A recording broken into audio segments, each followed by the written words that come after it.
buenas tardes. Vamos a desarrollar el tema de la omnipotencia divina de acuerdo con los planteamientos que hacen Pedro Abelardo y Juan Duns Escoto y según la lectura que teníamos asignada para este tema.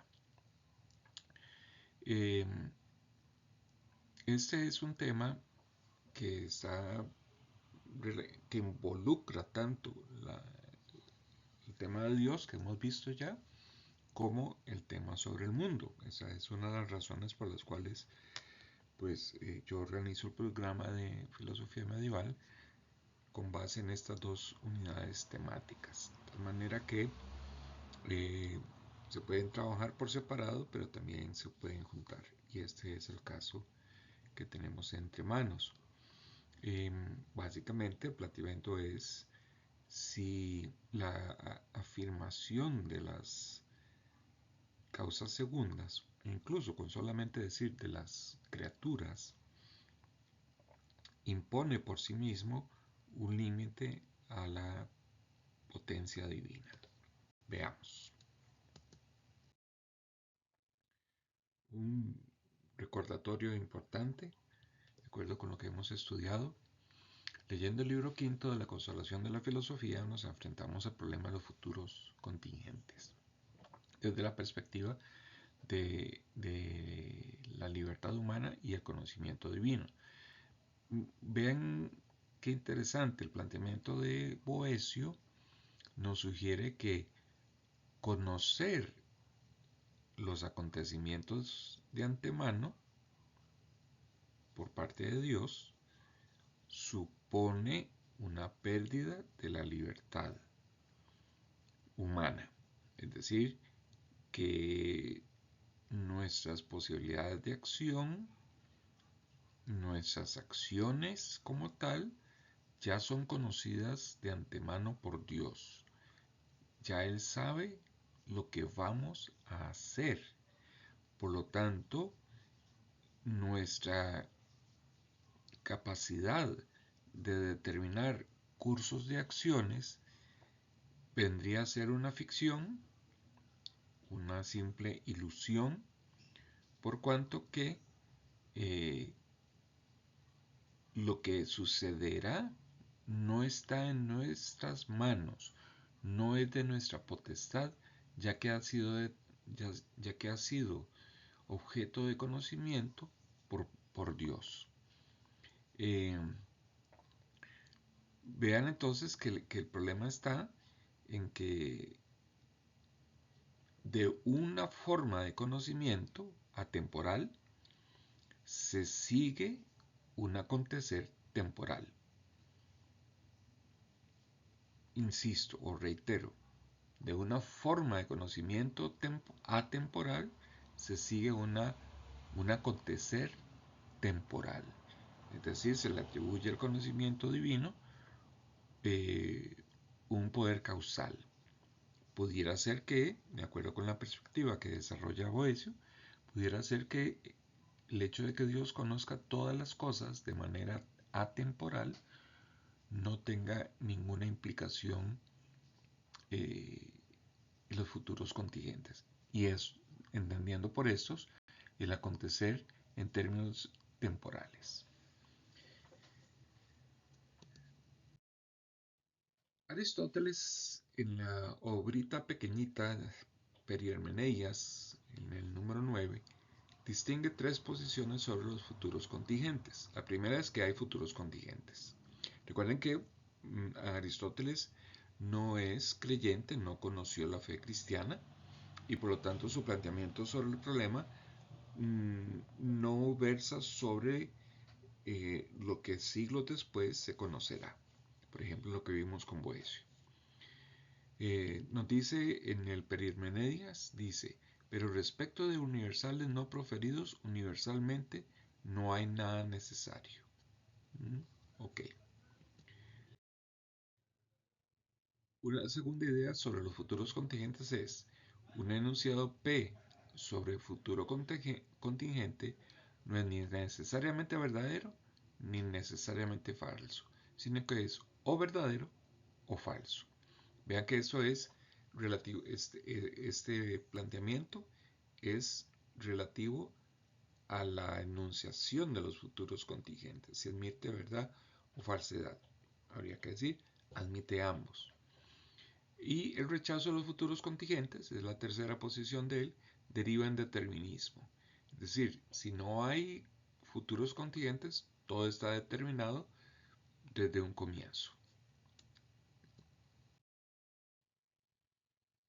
La posición agustiniano-platónica nos dice que el orden creado es una manifestación de Dios, las criaturas son muestras del ser divino. Digamos que desde esa posición ontológica,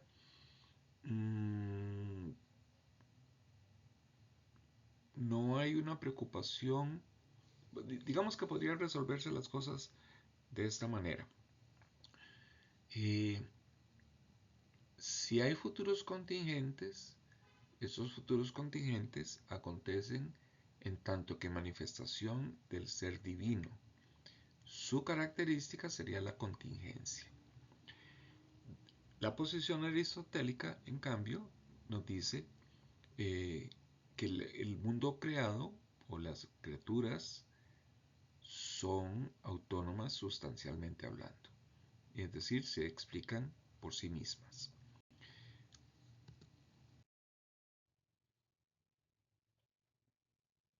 Dentro de la posición agustiniano-platónica, Dios es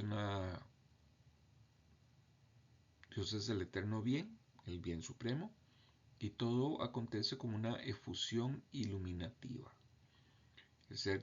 En cambio, para Aristóteles, el ser contingente gana autonomía. La relación con el creador es recíproca y las criaturas se dirigen a Dios por amor al bien. En ese sentido, de acuerdo con lo que hemos visto, la potencia divina tiene que ver tanto con la contingencia como con el libre albedrío. Entonces hay que conjugar tres aspectos.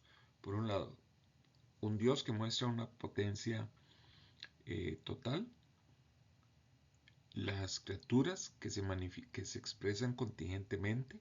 Cuando digo contingencia estoy afirmando que pueden existir y dejar de existir. Y el libre albedrío consistente en tomar decisiones o cursos de acción diferentes. En el año 1277, como ya habíamos visto en algunas clases, se da la condena a cargo del obispo de Tampier, arzobispo de París, que condena 219 tesis que son enseñadas en la Universidad de París, particularmente la Facultad de Artes. Las acusa de ser tesis teñidas tanto de filosofía aristotélica como averroísta. Ahí tienen ustedes dos ejemplos sencillos. Y entre las tesis condenadas tiene las siguientes. Dios no puede conceder perpetuidad a lo que es cambiante o corruptible. Segunda, Dios no puede hacer muchas almas numéricamente. Tercera, lo imposible absolutamente no puede ser hecho por Dios o por otro agente. Es un error si se trata de lo imposible según la naturaleza. Vean que ya estas tesis recogen la discusión sobre los alcances del poder de Dios. Porque el planteamiento sería que si Dios es omnipotente, Él puede hacer todo. Nada escapa a su poder. Frente a la afirmación de las causas segundas, que tendrían un margen de acción que en buena lid habría que pensar que si tienen efectivamente una causalidad segunda, tienen unos alcances determinados que no le corresponden al poder de Dios, o que por lo menos significarían un poder frente a otro, y eso sería fijarle límites al poder divino. Pedro Lombardo, que es uno de los dos autores que tenemos en este momento, vive entre el año 1100 y 1160, siglo XII. Estudia en Italia, luego en París, y en el año 1145 ya era un teólogo parisino renombrado y e incluso llega a ser obispo en el año 1159. Escribe una obra que va a pasar a ser la obra de teología, el manual de teología para estudiar en la Universidad de París y en otras universidades.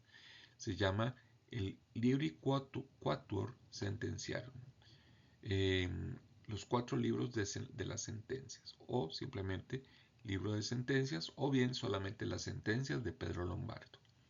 Se escribió durante 4 años, del año 1148 a 1152. Después de la Sagrada Escritura fue la obra más comentada y perduró como eh, libro de texto desde el año 1220 hasta el siglo XVI. Fue sustituido por la Suma Teología de Tomás de Aquino. ¿En qué consisten estas sentencias? Es una compilación de textos bíblicos con pasajes de los padres de la Iglesia y pensadores medievales, reuniendo puntos de vista distintos, buscando conciliaciones y ofreciendo un orden sistemático. Se compone de 4 libros: la Trinidad de la Creación, Cristo, los Sacramentos y la Gracia. Recuerden, es una obra de teología, no es una obra de filosofía, pero se va a servir de la filosofía para una serie de efectos, como ya hemos venido viendo. Hay varios autores que contribuyen a la constitución de lo que se conoce como escolástica o el método escolástico. Ya vimos a Anselmo Canterbury con el proslogium, el planteamiento, el modo o la metodología que él sigue para estudiar el tema de Dios y cómo ordena las diferentes materias, va a ser la primera expresión de ese método, la base de lo que vendrá después. Ahora tenemos a un Pedro Lombardo que agrega una organización de la teología por temas. Ya vimos que son 4 libros. Bueno, esos 4 libros eh, que obedecen a una división temática seguirá siendo reproducido en futuros estudios, por ejemplo, diferentes sumas teológicas. Por otra parte, el libro de las sentencias va a significar para el mundo medieval eh, ese paso de la teología monástica, todavía San Anselmo, a la teología académica, fruto de escuelas catedralicias, y será la transición también a la teología que se escribirá en las universidades. Los problemas teológicos son expuestos en términos interrogativos, y lo que se busca es identificar diferentes argumentos, discutirlos, por eso se habla de disputa, y establecer una posición.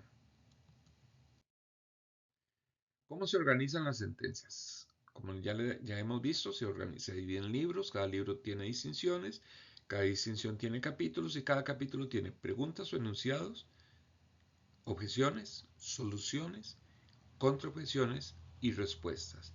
La Suma Teológica de Tomás de Aquino sigue un esquema bastante semejante. Pasemos al tema de la omnipotencia divina, de acuerdo con lo que plantea Pedro Lombardo. Él recoge el símbolo de Nicea, lo que hoy conocemos como el credo, que comienza, creo, en Dios Padre Todopoderoso. Muy bien, desde esa primera afirmación, entonces ya se deja en claro que Dios posee un dominio sobre todas las cosas. Y aquí se introduce un temita que es precisamente lo que nos ocupa en esta tarde, eh, un temita, bueno, que es ineludible. Eh, si Dios, eh, si el poder de Dios se las tiene que ver entre lo posible y lo imposible. Porque una cosa es decir que Dios tiene un poder infinito y otra es afirmar que hay cosas posibles y hay cosas imposibles. Esta distinción es necesaria por la razón de que la omnipotencia divina en principio no debería tener límite alguno. Pero ¿qué pasaría si afirmamos que hay cosas que no pueden ser de otra manera? Por ejemplo, un elefante, para seguir siendo elefante, tiene que tener características de elefante. Si el elefante pierde sus orejas y le crecen alas, pierde su cola y su tamaño, deja de ser elefante. Puede ser algo parecido, pero nunca el elefante como se ha venido conociendo. Eso es posible, pero es imposible para Dios por cuanto que el elefante que Él ha creado solamente puede ser elefante en los términos en los cuales ha sido creado. Si esos términos cambian, si esas características que lo definen cambian, ya no es elefante. El orden natural, por otra parte, está sometido a la voluntad divina. Ahora bien, esto nos plantea un problema serio que va a tener algunos alcances importantes. ¿Puede cambiar Dios el orden establecido? Nada lo impide, desde la perspectiva de la voluntad divina. Es decir, hasta hoy podríamos asumir que Dios quiere el mundo que tenemos. Mañana podría ser otra cosa. Mañana podría amanecer y el mundo podría estar completamente invertido, porque así Dios lo quiso. La temporalidad, como ya lo habíamos sugerido con Boecio, es una característica del mundo creado.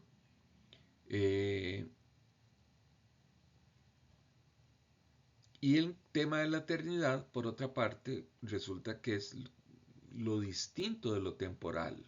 Es decir, en la eternidad no hay distinción temporal alguna. Y la pregunta ahí sería, ¿cómo se cruzan ambos ámbitos?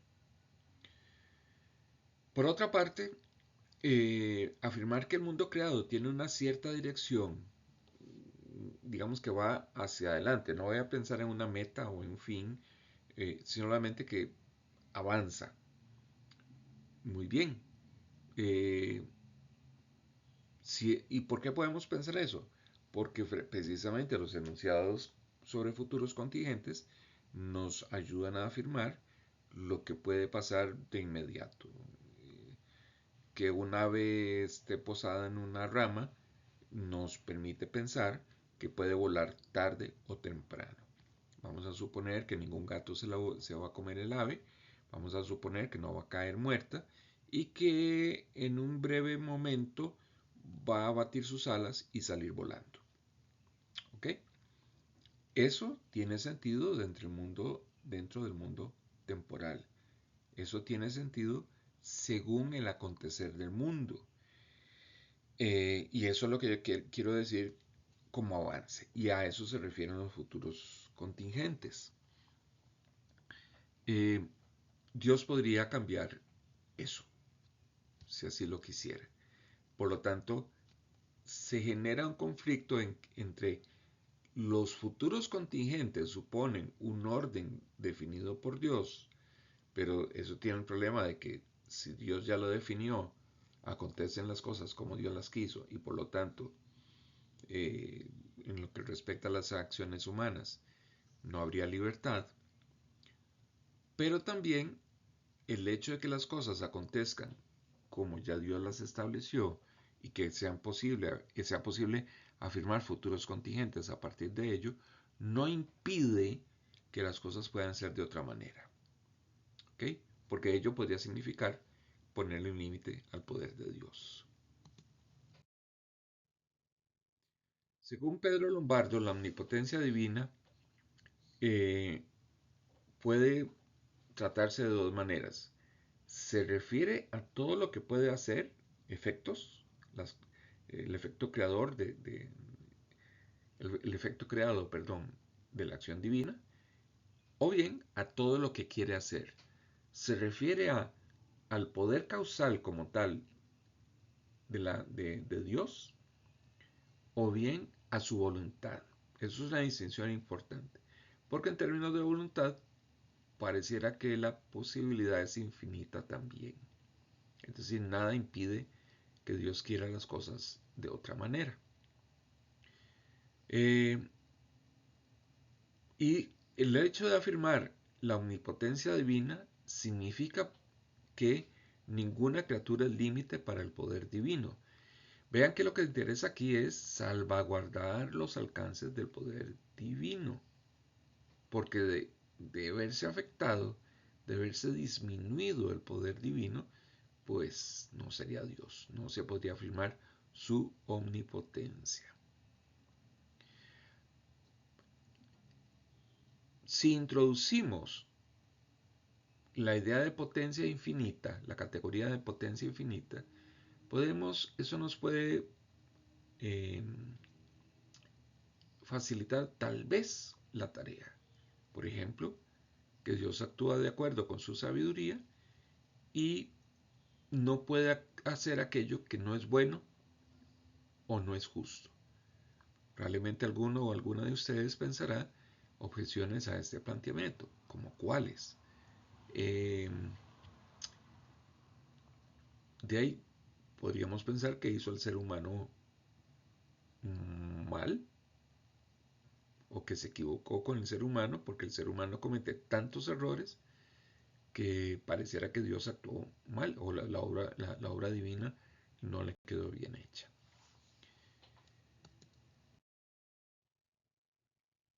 El argumento por la voluntad, Dios hace todo lo que quiere, tiene un problema, digamos, de oscuridad eh, conceptual, porque no puede saberse a priori lo que quiere hacer, solamente de manera a posteriori. Por otra parte, la voluntad de Dios se mueve por sí misma, no se mueve por algo distinto de sí. Y afirmar que Dios es justo nos ayudaría a entender que el mundo en el que estamos es el mundo que Dios quiere.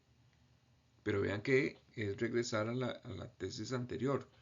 Solo lo puedo saber a posteriori, no a priori. Y de acuerdo con lo que tenemos, podemos afirmar que Dios actúa con justicia. No obstante, también se le puede hacer objeciones a este planteamiento. Veamos a Juan Duns Scoto.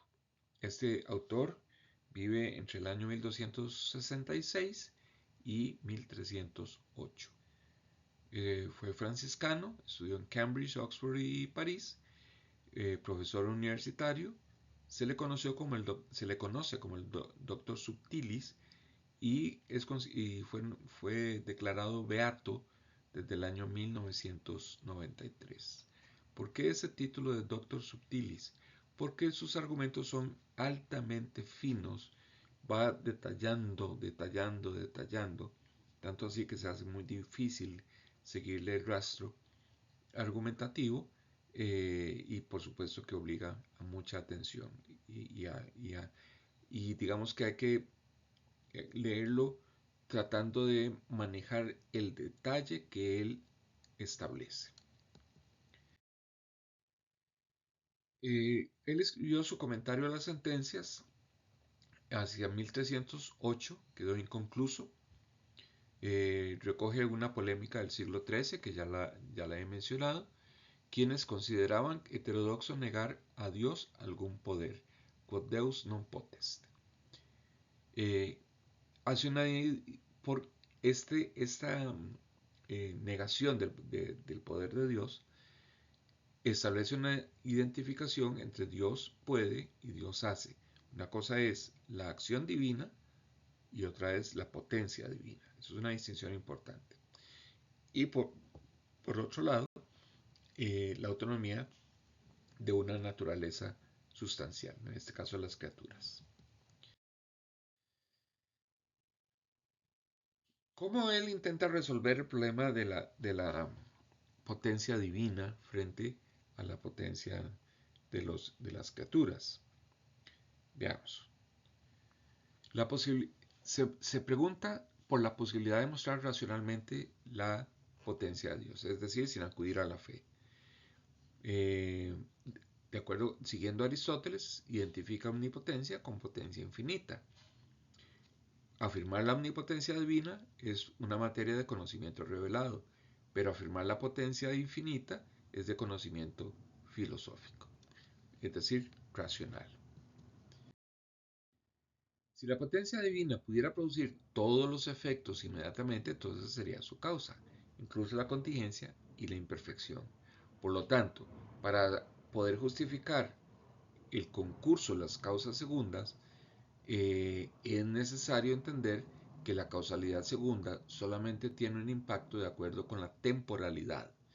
La atemporalidad, que es lo propio, la característica de Dios, define su potencia y por lo tanto la potencia divina o la omnipotencia divina hay que verla, entenderla desde esa atemporalidad.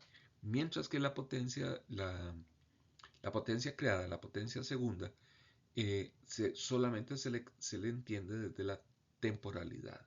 Por lo tanto, eso nos permite entender su contingencia o imperfección. Bueno, podría cualquiera decirme, entonces, ¿qué es lo propio de Dios? ¿Qué es lo que Él define? La temporalidad con todo lo que ello entraña y por lo tanto crea un poder imperfecto, contingente. Si es así, eso define un límite al poder divino. Bueno, la respuesta que podríamos imaginar es que no significa un límite para el poder divino, por cuanto que él mismo lo ha creado.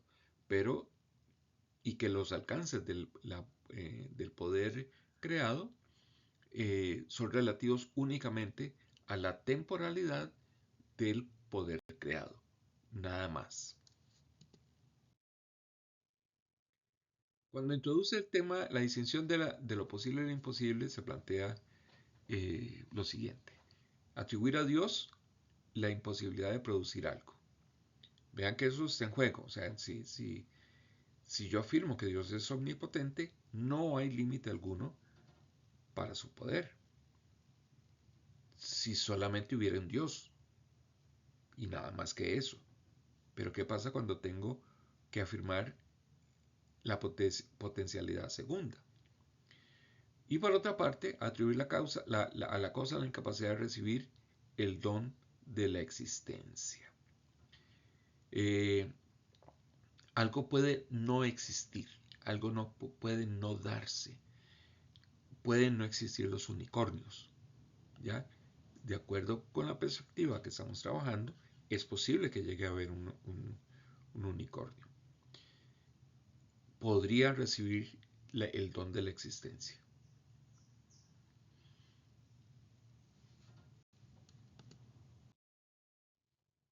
Si lo posible ha de ser objeto de la voluntad divina, entonces ha de poseer un ser inteligible en el intelecto divino, ha de existir primeramente como causa primordial, como algo pensado por Dios.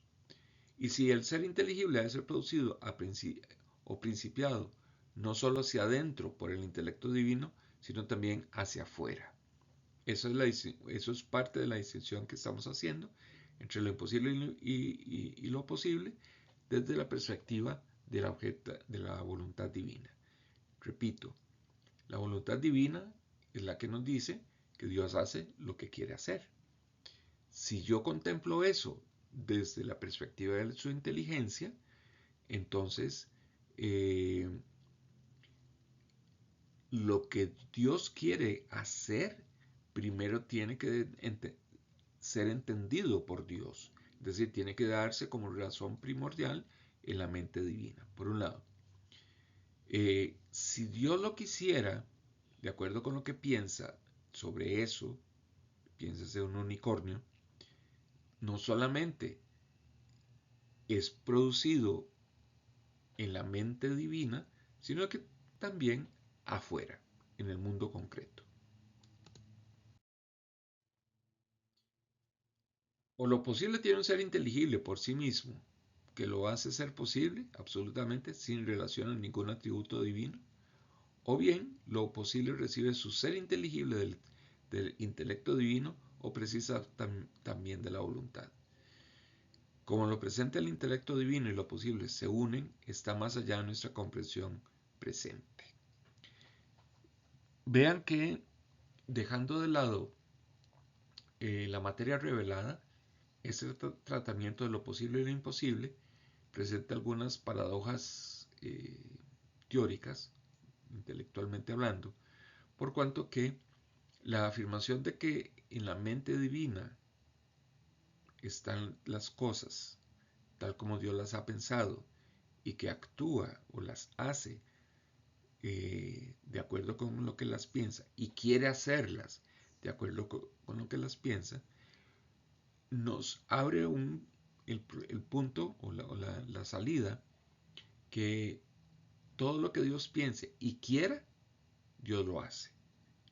Es decir, puede suceder cualquier cosa de acuerdo con lo que Dios quiere y no solo de acuerdo con lo que Dios piensa sobre las cosas.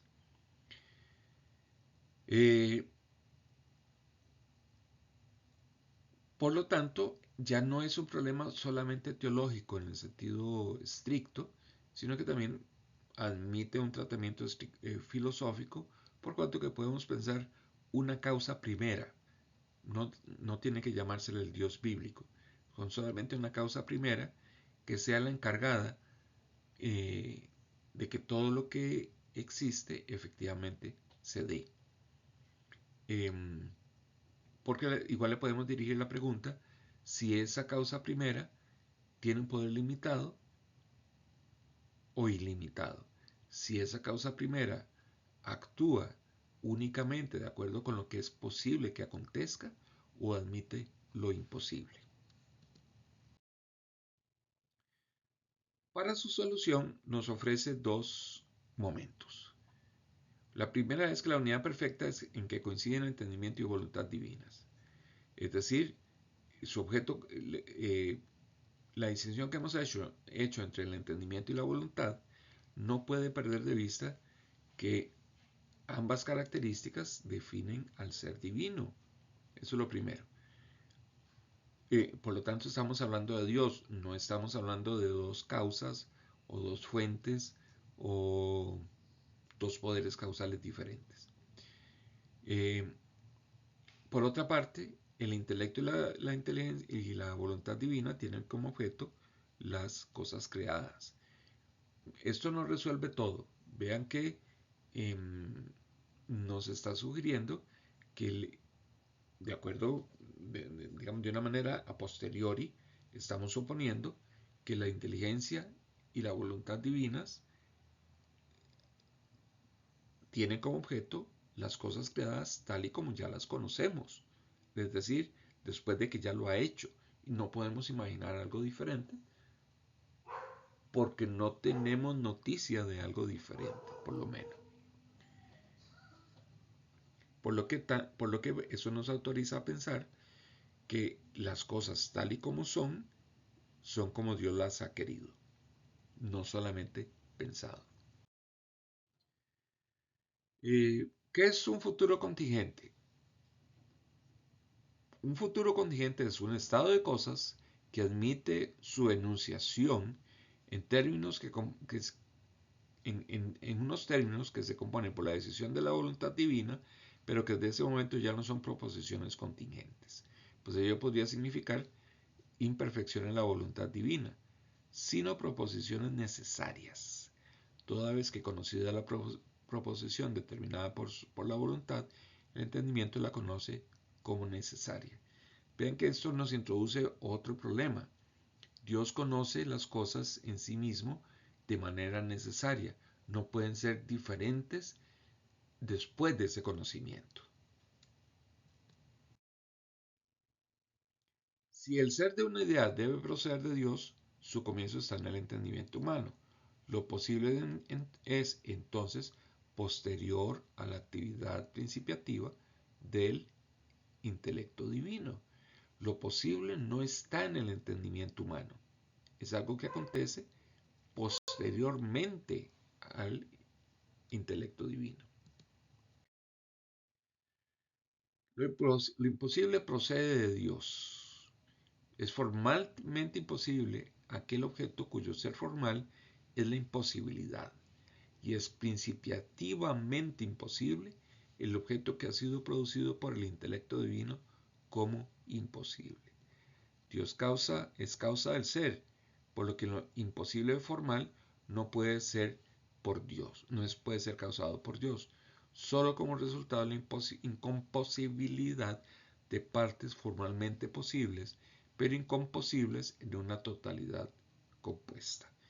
Más o menos esto nos recuerda el tema del azar en el libro quinto de la Consolación de la Filosofía, donde él afirma que el azar es el producto de causas concurrentes. Es decir, que un acontecimiento X que no sigue una línea causal específica, que no se espera, que no se entiende cómo acontece, necesariamente admite que líneas causales se han cruzado para que pueda darse y que no es otra manera que pueda acontecer. Bien, hasta acá llego con esta exposición. Vamos a cerrar el tema. Cerramos la unidad temática sobre Dios. Yo sé que este texto tiene sus dificultades. Además de esta presentación, podemos trabajar un rato el tema en clase. Les agradezco mucho su atención.